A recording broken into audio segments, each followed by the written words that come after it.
शायद मुझे 25 साल की उम्र में ये पता होना चाहिए था कि SIP is a regret product. अच्छा मार्केट और अच्छा न्यूज़ दोनों एक साथ नहीं हो सकते। उन्होंने सामने 2 फोलियोज ला के दिए और बोला कि ये देखिए, और वो दोनों 36 लाख ईच है। At the age of 30, they have become a crorepati. आपको क्या लगता है difference the investor of 2010 and investor of 2026? So gold is the safest investment for Indian families, myth or reality? So your investors or anybody who's watching this show, I would always ask them, जिस दिन आप निकल गए market से उस दिन तक। Sir इस बार क्या नया है? मार्केट में नॉइस बहुत है, सब एडवाइस देते हैं, लेकिन असली धुरंधर कौन है? Get ready!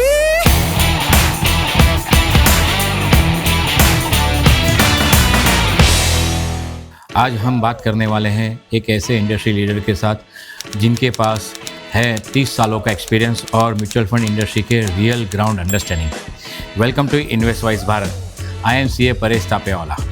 Joining me today is Mayuk Datta, Chief Business Officer at JM Financial Mutual Fund, a name that has shaped strategies across top institutions like Mira Assets, IDFC, ITI and Standard Chartered.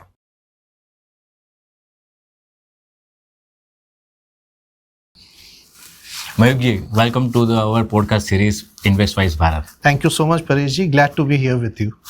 Yes, please. Yes, Mayuk ji. Yes, sir. Please tell us your story, but not the LinkedIn version, your real one. On what made you to enter into this world of finance and investment? तो Paresh ji, thank you so much for having me on your show. मैं कैसे finance में आया, was a simple thing is that कि मैं graduation में marketing पढ़ रहा था और फिर एक कंपनी, फाइनेंस की कंपनी आई कॉलेज में कैंपस प्लेसमेंट के लिए।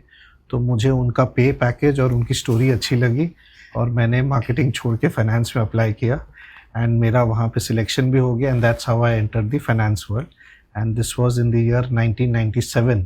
तो आज उस बात को ऑलमोस्ट 30 साल होने को आ रहे हैं and that's when I have been in finance. Right. So when was your first investment? So it was a disaster or it was like flying colors? तो मैं आपको इसमें 2 एग्जांपल्स बताता हूँ, आप डिसाइड करिएगा कि कौन सा फ्लाइंग एग्जांपल था या व्हाट वाज अ डड।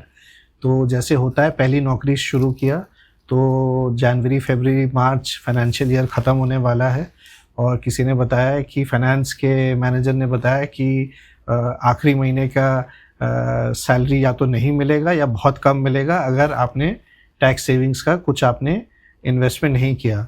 तो ऐसे ही जल्दबाजी में किसी को पकड़ा और उस समय लगा कि बड़ा अच्छा डील बताया उन्होंने, उस एडवाइज़र ने, कि वहाँ पे एक इंश्योरेंस कंपनी का वो मनी बैक पॉलिसी था कि 8,000 रुपये आप देते जाइए हर महीने और तीसरे या चौथे साल में ऐसा ही कुछ था जहाँ पे आपको 2 या 3 उनमें से कुछ पैसा वापस आने वाला था तकरीबन। तो मुझे लगा ये डील बहुत अच्छा है, पैसा डाल दो और कुछ साल के अंदर कुछ पैसा वापस भी आ जाएगा। तो तब तक मैं उसका हर साल उसका इंश्योरेंस प्रीमियम देता था। फिर बाद में जब समझदारी आई और समझ में आया, कैलकुलेट करके देखा कि इसमें कोई रिटर्न नहीं बनता है, तो इसलिए उसको फिर पैसा डालना बंद कर दिया। द सेकेंड एग्जाम्पल वॉज, किसी ने अच्छा चीज़ समझाया और तब मैंने PPF का अकाउंट खुलवाया जो कि 15 साल और 5 साल का एक्सटेंशन होता है, आपको पता ही है। बड़े अच्छा इंटरेस्ट रेट होता था और तब पता नहीं था कि पावर ऑफ कंपाउंडिंग क्या होता है, लेकिन बाद में तब देखा कि उसमें कैसा रिटर्न आता है और हर साल उसमें कंट्रीब्यूट करने से क्या होता है। तो these were the 2 early investment examples जिससे मैंने देखा कि एक कैसे something was very good and something was not so good at all. Right. तो उस ज़माने में तो ऐसे भी ज़्यादा इन्वेस्टमेंट प्रोडक्ट होते नहीं थे और PPF was the most popular scheme that point of time. और मुझे याद है वहाँ तक तो एक ज़माने में उसमें 12% भी इंटरेस्ट रेट रहा है।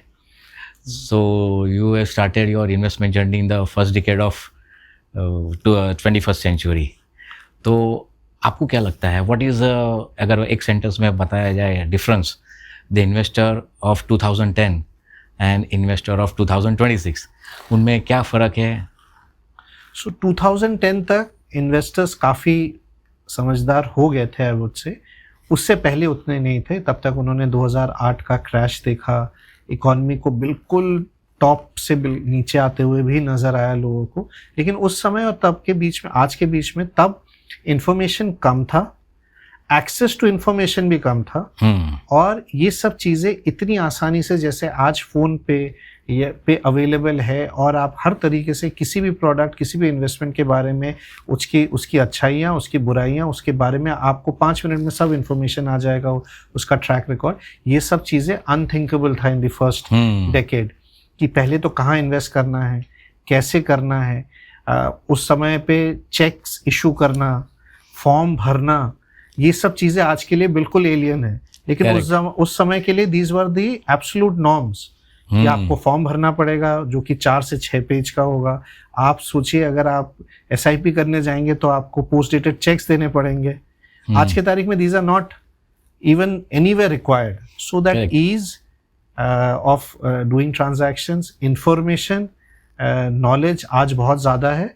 विजडम का पता नहीं कि उतना ही विजडम है कि नहीं before taking that investment and others, but definitely it is much more easy and much more democratic now. वो तो है, बिकॉज ऑफ द टेक्नोलॉजी, और टेक्नोलॉजी की वजह से पेमेंट सिस्टम, और टेक्नोलॉजी की वजह से information availability, at age everything is change. It is like a 360 degree change हो गया है।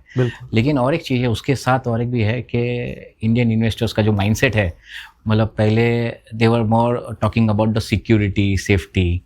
Now the as an investor, Indian investors is ready to take plunge into the equity market, mutual fund में invest करने के लिए तैयार होते हैं, looking at the growth prospects of the investment products. So ये सब चीज़ें, it's making a vast difference between the 2010 investors and the investor of 2026। Agree. और क्या होता है, धीरे धीरे लोगों में, बिकॉज ऑफ टेक्नोलॉजी और because of information, new innovative ideas पे भी लोगों का ध्यान जा रहा है, जिसकी वजह से बहुत सारे इन्वेस्टमेंट एवेन्यूज़ भी खुल रहे हैं जो पहले अवेलेबल नहीं था। Absolutely. I think what is happening also is right now is over the long period of time, 2010 का आपने जिक्र किया, 10 से लेके अभी तक, या उससे पहले भी, अगर आप 30 साल का डेटा देखेंगे तो आपको दिखेगा कि कैसे इंटरेस्ट रेट्स नीचे आते गए। इसलिए ट्रेडिशनल इन्वेस्टमेंट्स में वो रिटर्न नहीं रहता है जो हमारे नॉमिनल इन्फ्लेशन और जो हमारी लाइफस्टाइल का इन्फ्लेशन है, दोनों को पूरा कर पाए। इसीलिए इन्वेस्टर्स भी फोर्स हो रहे हैं कि वो नए चीज़ें देखें, नई जगह इन्वेस्ट करें, जिससे कि उनकी ज़रूरतें, जो लाइफ के साथ उनकी ज़रूरतें बढ़ रही है, उसके साथ इन्वेस्टमेंट की स्पीड और गति भी बढ़नी चाहिए। इसलिए लोग ट्रेडिशनल इन्वेस्टमेंट को छोड़ के बाकी और नए नए तरीके के इन्वेस्टमेंट्स ऑप्शंस को भी कंसिडर करते हैं। तो ये बहुत बड़ा पॉजिटिव चेंज है। ये तो आपने एकदम सही कहा है कि जो लाइफस्टाइल चेंजेस हुए हैं उसकी वजह से द एंटायर लाइफस्टाइल एक्सपेंसेस और बाकी सब जो है चेंज हो गया है। जैसे कि हमारे वक्त में जब भी हम कॉलेज में थे वगैरह थे, तो घर पे फ़ोन होना, दो ब्लैक कलर का डब्बा होना, मतलब फ़ोन का, that is self is a pride कि हमारे घर में फ़ोन है। वहाँ से लेके फिर वो जर्नी जो है, सभी चीज़ें फ़ोन पे अवेलेबल है, और उसकी वजह से जिस तरह की लाइफस्टाइल पहले थी, आज से 30 साल पहले, उसमें काफ़ी बदलाव आया, which has increase the lifestyle expenses tremendously. Absolutely.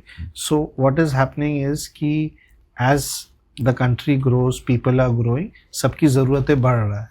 तो ज़रूरत बढ़ने के साथ साथ, तो अगर ज़रूरतों का बढ़ने का स्पीड बढ़ रहा है, तो फिर इन्वेस्टमेंट ऑप्शंस का भी स्पीड बढ़ने की ज़रूरत पड़ती है, सो that it is in line with लोगों की ज़रूरत क्या है। पहले अच्छी सी नौकरी करना, एंड में पेंशन पाना was a easy way out. आज वो बिल्कुल भी is no longer enough.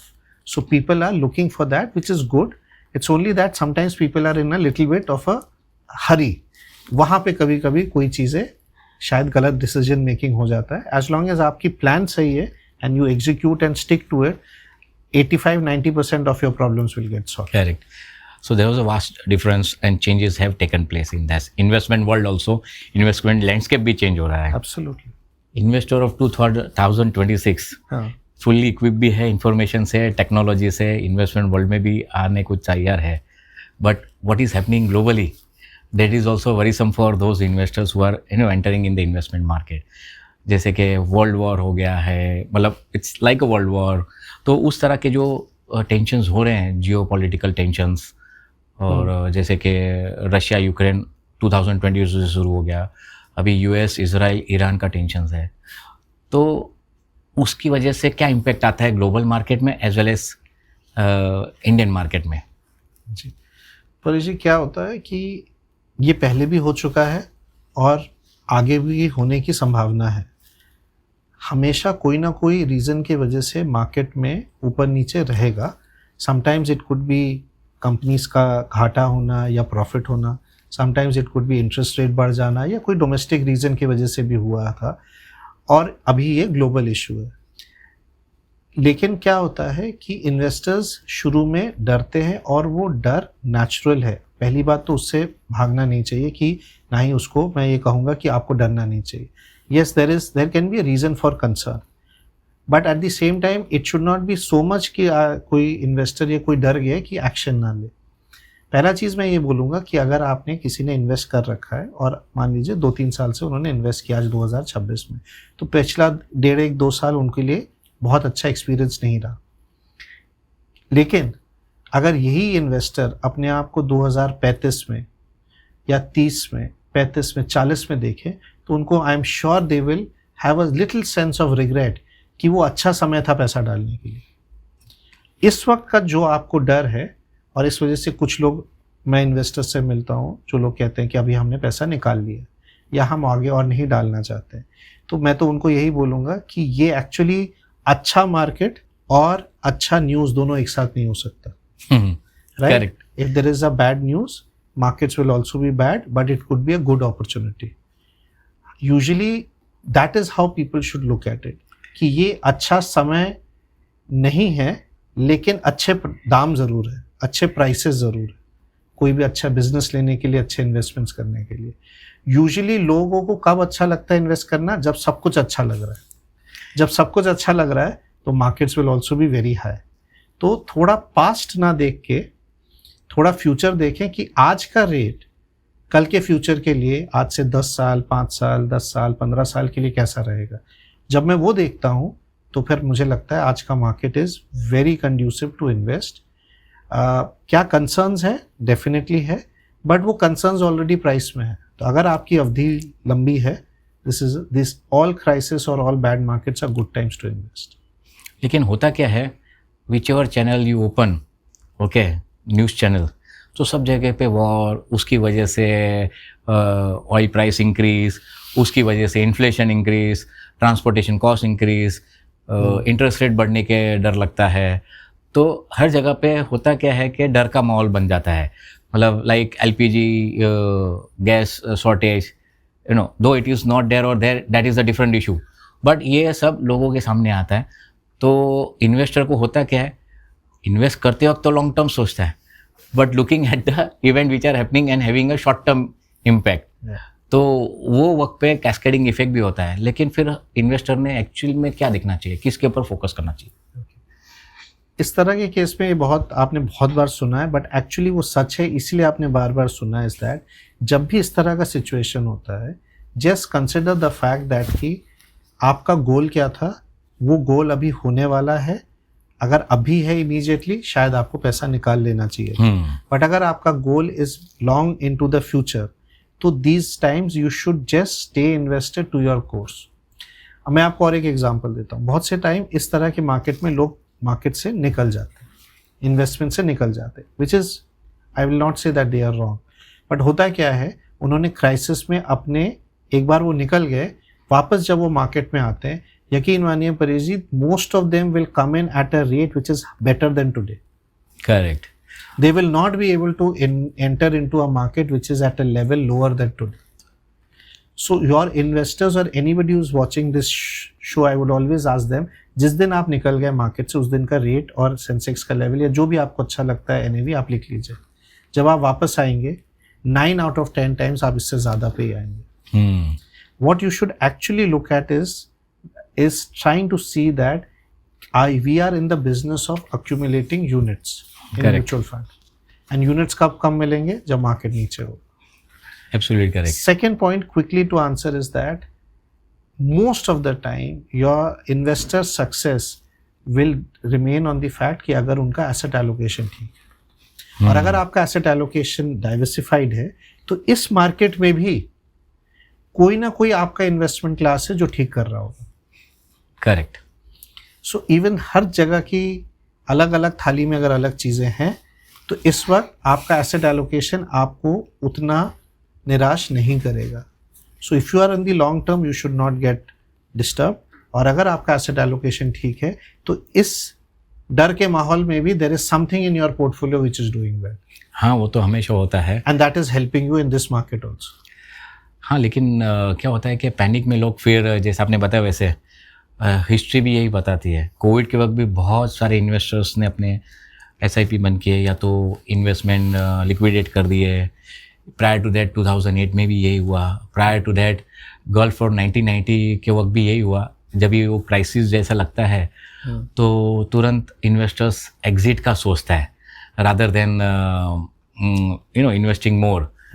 तो उसकी वजह से क्या होता है कि एक वैक्यूम क्रिएट हो जाता है और एक माइंडसेट बन जाता है, माइंडसेट ऑफ फियर हमेशा, जो ऑलवेज वर्क करता है. लेकिन अगर जैसे आपने कहा वैसे अगर अपना हॉराइजन लॉन्ग टर्म का है, दैट मीन्स वेल्थ क्रिएशन का है. हॉराइजन अगर ऑब्जेक्टिव ये नहीं है कि इनकम जनरेट करना है, then this is the market where we can looking at various opportunities for investment. Absolutely correct. Agree. हम लोग ने लास्ट 10 साल में देखा है कि mutual fund industry tremendously growth हुई है. उसके साथ ये भी हुआ है कि number of schemes also increase more than 2000 plus scheme हो गई है.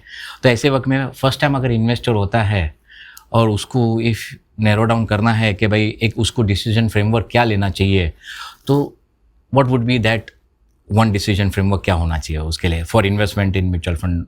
सो अगर फर्स्ट टाइम इन्वेस्टर है और अगर म्यूचुअल फंड में आ रहे हैं, एक दो फ्रेमवर्क बिल्कुल ज़रूरी है. म्यूचुअल फंड का मतलब सिर्फ इक्विटी स्कीम्स नहीं होता. That is the first thing I would say. ये बहुत लोगों के अंदर एक धारणा है.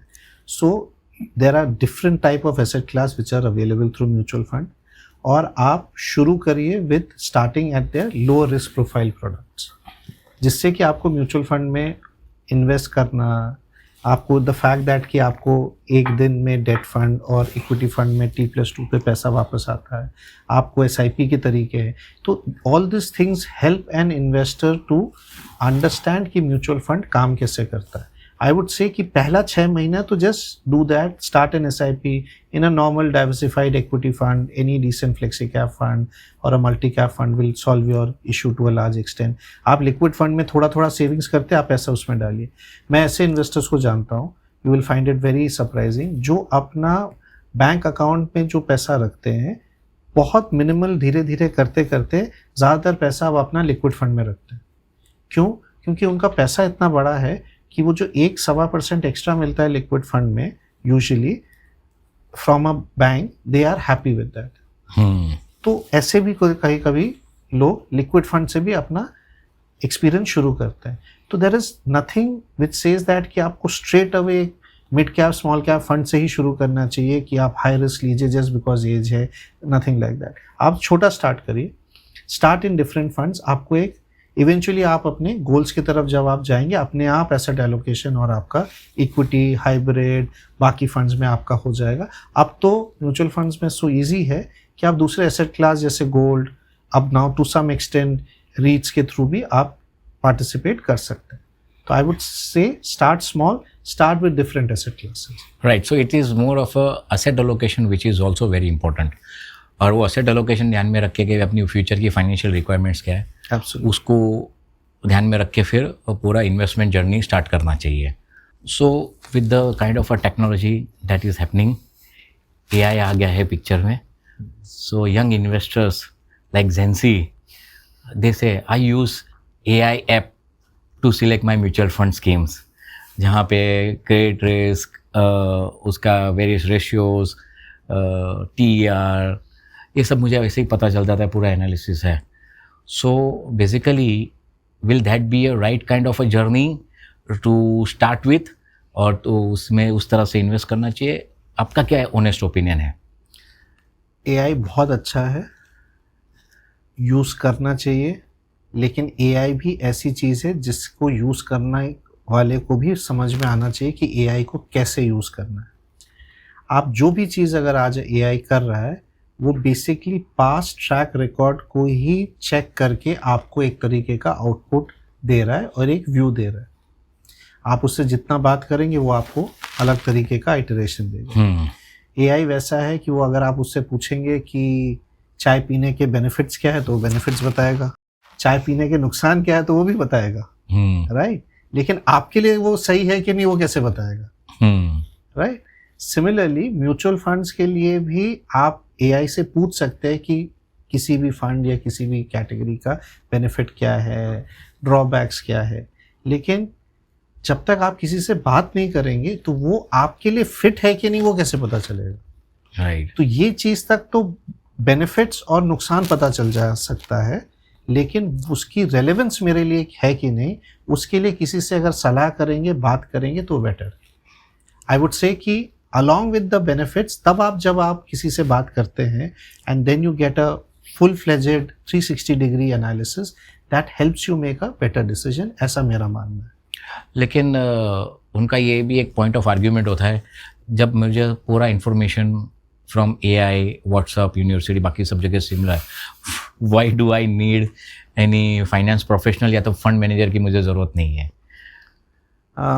ठीक है, ऐसा सब लोग नहीं सोचते थैंकफुली, कुछ लोग सोचते हैं ऐसा, but it makes all sorts of people to make up a market which is fine. I would still say कि इट इज़ ये ऐसा कॉम्प्लेक्स सब्जेक्ट होता चला जा रहा है कि it is best to consult a specialist और an expert on this. A fund manager can manage the funds much better क्योंकि उनको एक्सेस ऑफ इंफॉर्मेशन और उनका ये फुल टाइम काम है। एक एडवाइज़र और एक डिस्ट्रीब्यूटर का जगह यहाँ पे है कि वो आपको सारा आपका इन्वेस्टमेंट एक जगह पे ऑर्गेनाइज करके आपके लिए मैनेज करके देते हैं। अगर आपके पास टाइम है और आपका नैक है, आपका इंटरेस्ट है, तब आप शायद खुद कर सकते हैं, लेकिन अगर आपके पास टाइम नहीं है और आपके पास नॉलेज और एक्सेस ऑफ इंफॉर्मेशन नहीं है और ये आपका मेन काम नहीं है, then it is best to go with somebody who is an expert in this field. Why will I do it, Pareshji, is because I would rather spend time to learn about my profession. अपने काम के बारे में वो जानना ज़्यादा बेहतर मेरे लिए इम्पोर्टेंट है, ताकि मैं अपने काम में आगे बढ़ूँ, और मैं काम में आगे बढ़ूँगा तो मेरी इनकम भी बढ़ेगी, right? Then I will have more money to invest. So where should I spending my education, my background and others in trying to do somebody else's job or do use my time to become an expert in my job? So core competencies के ऊपर focus करना चाहिए, Absolutely. even with the help of AI tools. Absolutely. That is what is basically the world is 100% aiming at. And even the expert I am dealing with will also be handling in AI also. Right. हाँ, जैसे हम लोग कर रहे हैं at My Samruddhi, we create a financial structure for investors with various AI tools and all, and we are now calling ourselves as AI driven human family office. Absolutely. So इसमें वही चीज़ हुआ कि you are using the AI tool not to conclude but to make your offering better. Right. Absolutely. और ऐसा भी है कि कुछ ऐसे लाइफ इवेंट्स होते हैं जहाँ पे probably AI may not be able to understand, rather जो एक्सपर्ट है, जो इतने सालों से as a family doctor, financial doctor करके जुड़ा हुआ है, ही probably in a better position to understand the life events which is taking place in the investor's life, basically maybe like job change or job loss or maybe a divorce kind of a thing, जहाँ पे एक अलग ही dynamism हो जाता है finance का। तो ये सब के ऊपर ऑब्वियसली जो एक्सपर्ट है या personal finance professional would be in a better position to understand that position. Agree with you. I think there is a lot of scope for that, and it is always good to consult somebody else. आपका phone या आपका tools आपको कुछ information दे सकता है, लेकिन किसी से बातचीत करके जब चीज़ निकल के आता है, that is always a much more enriching experience, and it's a good quality discussion which leads you to your आपके benefit के लिए है. So I would not say that it will replace, it can complement. Right. So this is just one more tool which helps the person to make a better informed decision. Absolutely correct. ऐसा trend देखा गया है या pattern देखे गए हैं, जब भी कोई इन्वेस्टमेंट करता है तो कभी इक्विटी म्यूचुअल फंड में कर दिया कुछ, कभी स्टॉक्स में कर दिया और कभी क्रिप्टो में डाल दिया. सो बेसिकली क्या होता है कि they are doing in a very ad hoc manner पे. तो इसकी वजह से क्या होता है कि they are not at all aware about their net worth of the personal finance family का. तो इस बारे में आपका क्या कहना है और क्या करना चाहिए? What one system that family should adopt for creating that investment portfolio और या तो नेटवर्क देखें. सो परेश जी, बहुत इम्पोर्टेंट सवाल है and I feel very strongly about this कि मोस्ट ऑफ द टाइम लोग इन्वेस्ट करते ये सोच के कि रिटर्न्स कैसा होगा और वो भी पास्ट रिटर्न्स कैसा रहा है. But actually when you look at the whole family thing, तब आप ये देखते हैं कि ये इन्वेस्टमेंट किस पर्पस के लिए, क्योंकि सारे पर्पस तो 90% फैमिली में ही है, राइट? किसको कब पैसा चाहिए, कैसा चाहिए, and most importantly is also कि क्या फैमिली में हर एक को ये पैसे का एक्सेस रहेगा जब ज़रूरत होगा. करेक्ट. अगर मुझे कुछ हो जाता है और मेरे इन्वेस्टमेंट्स में अगर पता ही नहीं है वाइफ को कि कहाँ पैसा लगाया हुआ है, तो जब ज़रूरत होगा तो पता ही नहीं किससे मिलना है, कहाँ पे इन्वेस्ट किया, किससे पता चलेगा. और वो उस इन्वेस्टमेंट में जाके अगर वो नॉमिनी नहीं है या मैंने सेकंड होल्डर नहीं रखा है, तो फिर उनको उस पैसे की जब ज़रूरत होगी वो चीज़ें नहीं मिलेगा या मुश्किल से मिलेगा. Access to that investment is not available. So access is very important.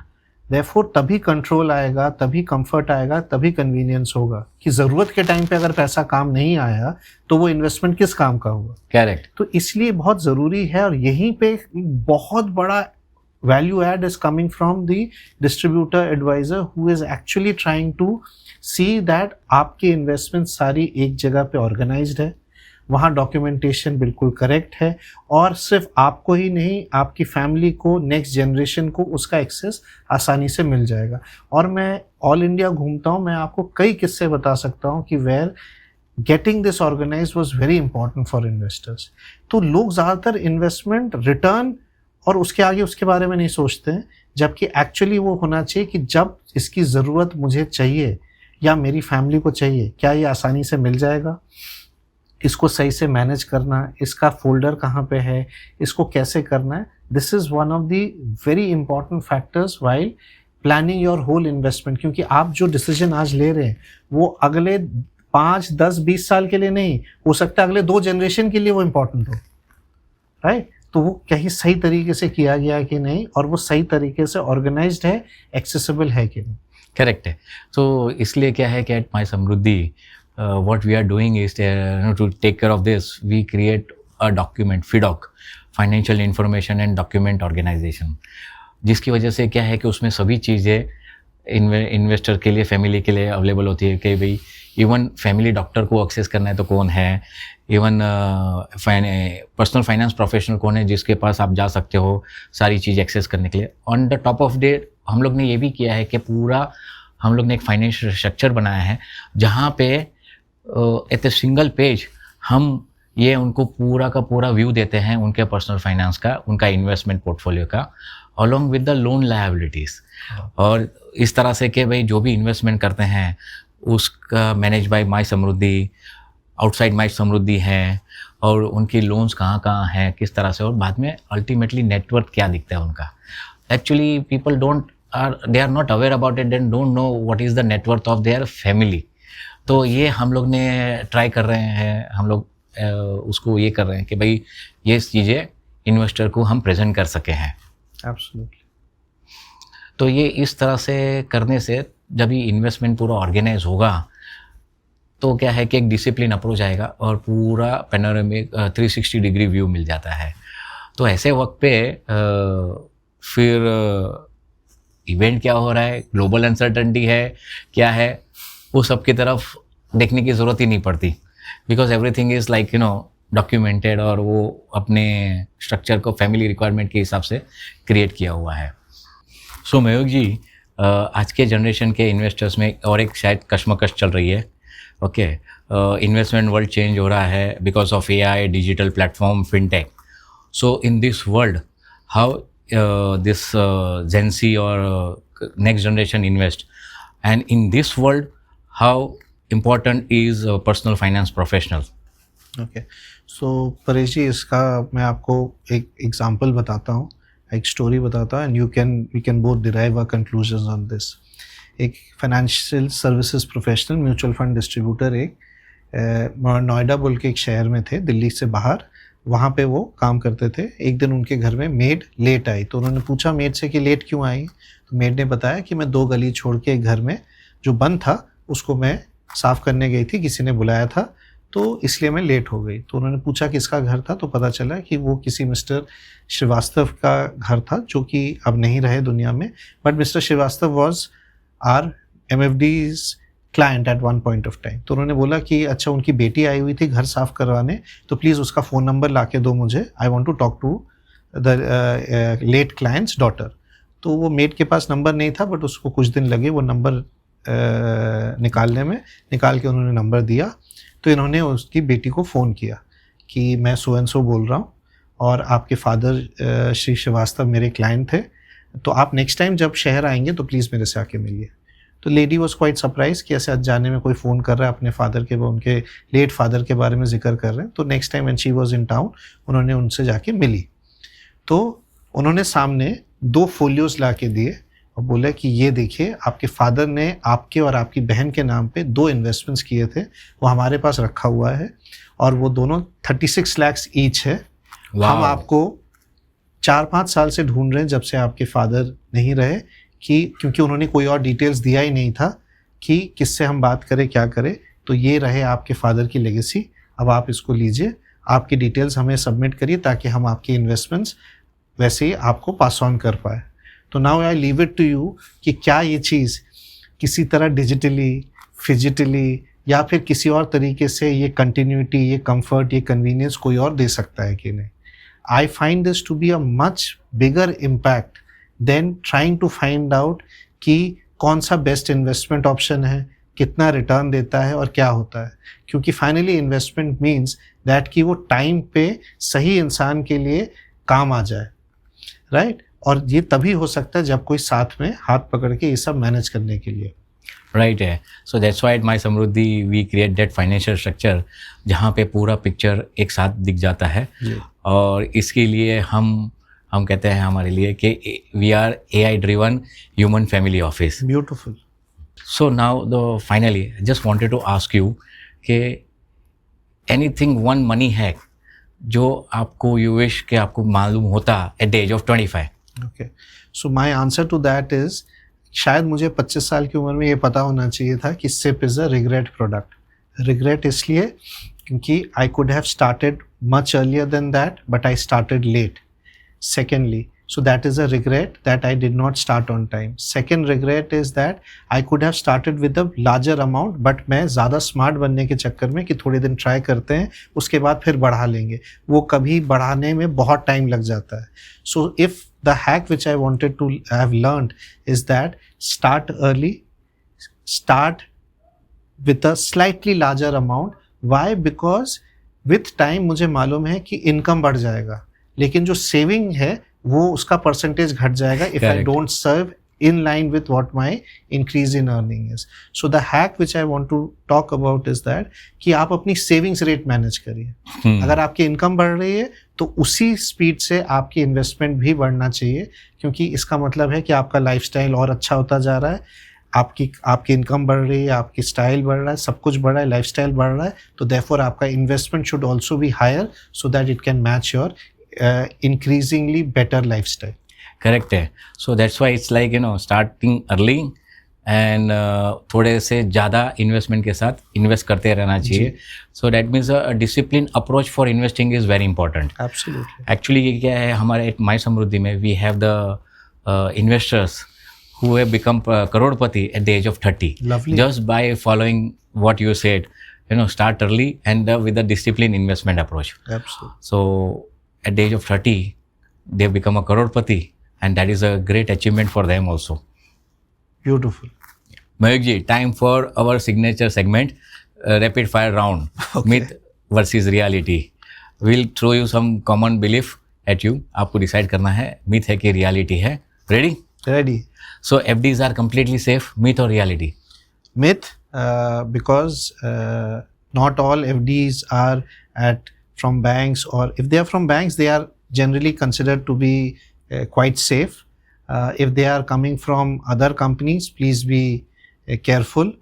But one reality about FDs is post tax, are you getting a good inflation return or not? वो आपको check करना चाहिए. Right.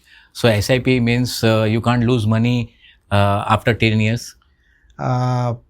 Theoretically, yes, you can, because equity markets में अगर आपने SIP करी है तो 10 साल में भी equity markets कभी रही है नीचे, but practically chances are negligible. They are not zero, but the probability is very less.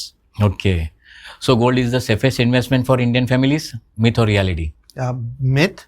Gold is like an insurance in your portfolio.